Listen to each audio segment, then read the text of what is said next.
Welcome back. Now, the GAA's Healthy Clubs Plan to improve the health of the country has kicked off with roadshows in each of the provinces. Joining us this morning are two GAA stars supporting the campaign. Winner of 4 All-Star Awards, former Camogie star Anna Geary, and Tyrone's most successful manager of all time, 3-time All-Ireland winner Mickey Hart. You're very welcome. Thank you for coming in this morning. And a busy day for you too. Yes, we're flying over there now afterwards to the Leinster Roadshow. And this is rolling out, of course, stage 2 of the HCP. But can you just remind us, because it's been 4 years since the HCP initiative was rolled out, can you remind us what the incentive was and what the aim was at the time, Anna? I suppose, they wanted to see how they could use, the GAA as almost to become a health hub within communities.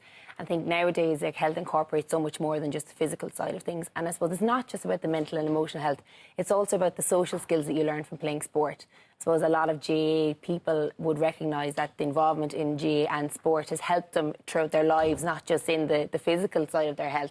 So it was decided then that it would be rolled out, and they did a survey actually and a study from WIT when they rolled it out in the pilot year, and actually the results showed that it really was making a difference in communities. So now they've moved it forward to phase 2, and there's 60 clubs across the country, one at least in every county that's taking part in this, with the aim to move it forward. That I think there's about 1,600 clubs in Ireland, and that the hope will that be eventually it'll be in every club in Ireland, because what they want to show is that the resources available in the GAA can be used for the wider community, and it's not just for sports people. It's kind of, isn't it, for everybody. I suppose, Mickey, we all know, those of us that have been involved in GAA clubs know what they do in a community anyway.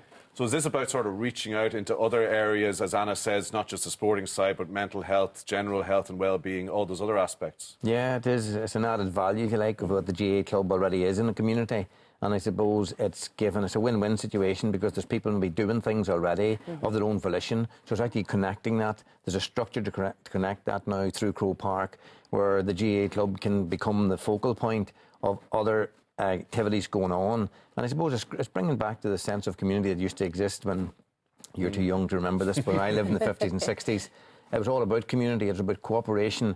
It was about interdependence, not independence, which has become the norm today. So actually it gives people the chance to get together again. You know, the people may be living or come into the area and they just don't know each other. And back in the day, people ceilidh, as we called it, they visited each other's house for no particular reason other than that they happened to be living in the same vicinity.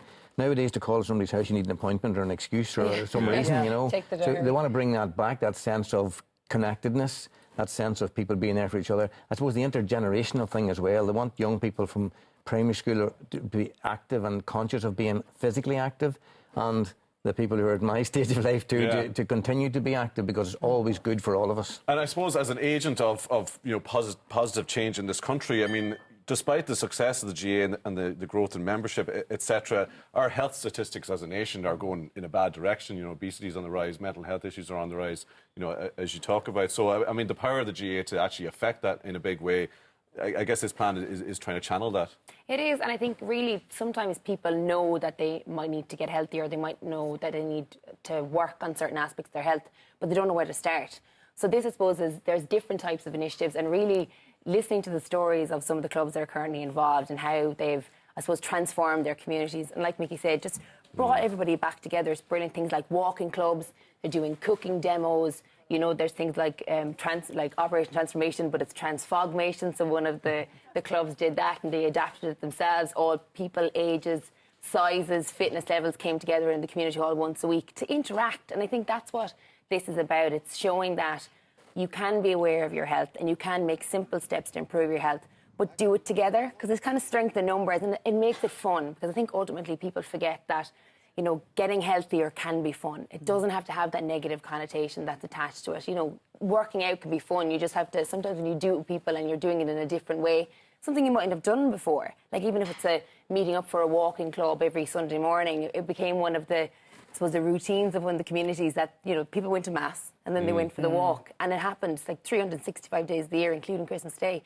It's had a massive impact on the community. And Mickey, through your involvement as well in your ambassador role, have you seen how it filters down, as Anna mentioned, first of all through generations, but secondly, you know, friends and family of the players themselves are now concentrating on eating better, on cooking well, on getting enough sleep, on minding their mental health. Have you seen that yourself? Oh, absolutely. You can see that even in the modern day Gaelic football athletes, hurling athletes, the girls who play the football and camogie, they're so conscious of doing the right things, because they always know now, you put the proper fuel into your body, you get a better result. You put the proper fuel into the car, you get a better result of it too. So it is the very same thing. So it's raising the awareness of the value of that, and it's about living a healthier lifestyle. It's not about dieting, it's not about anything. Actually, I think the great thing about it is that there's so many support groups that exist for people with difficulties of various kinds. This is a support group for the general public, if you like, to say, you don't have to have something specifically wrong with you, inverted commas, to join this group. This is a group, a very proactive, positive group. Join this Healthy Club initiative because it's good for you in whatever way you need to be thinking about improving your lifestyle. Yeah. All options are available. Such a And you're valid going to be point. talking, you're going to be talking today, Mickey, about the role of community. You've already touched on it there, and no better person, no better family in your case to talk about that. And I know you've spoken about this before when the tragedy that occurred in your family came, that the role of the local GA community where you're from was so important. Well, without a doubt. I mean, I think that's something we take for granted almost within the GA. When a tragedy befalls a family, and it happens to many, many families, they just move into action without anybody saying anything. You see the high-vis vests are on, they're directing traffic, they're parking cars, they're letting people know where to go and when to go. There's minibuses set up for people to travel in and out if there's no parking at the house.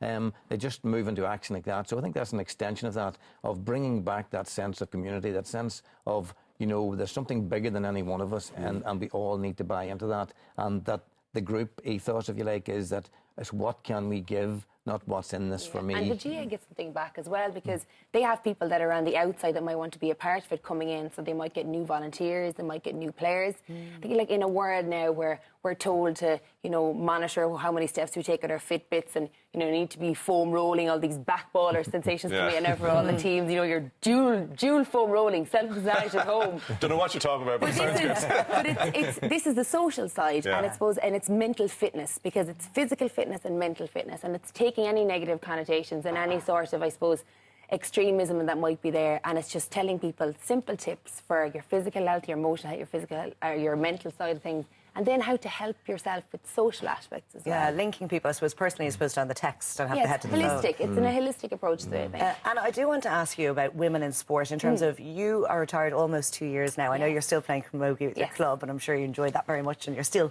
have the link there. Yes. But with regards to girls, from what you've seen, especially over the last couple of years in this role as ambassador, what you've seen is the drop-off rate ever so slightly, diminishing, and girls are staying in sport longer, because I suppose it's well known statistically that around when puberty hits and then into late teens, women seem to kind of veer towards solitary sports as opposed to group sports. Yeah, and I think that's one of the areas I'm really passionate about. I mean, with International Women's Day just gone, I think it really is a time now to strip back any stereotypes that people might have of women in sport and become sportswomen. And you're not women in sport anymore, you're sportswomen. And younger girls need to see, I suppose, the benefits of playing sport for themselves.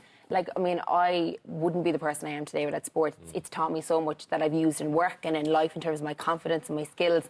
And it's an image thing as well, that you can be feminine, you can maintain your femininity, but you can also be, strong and tough.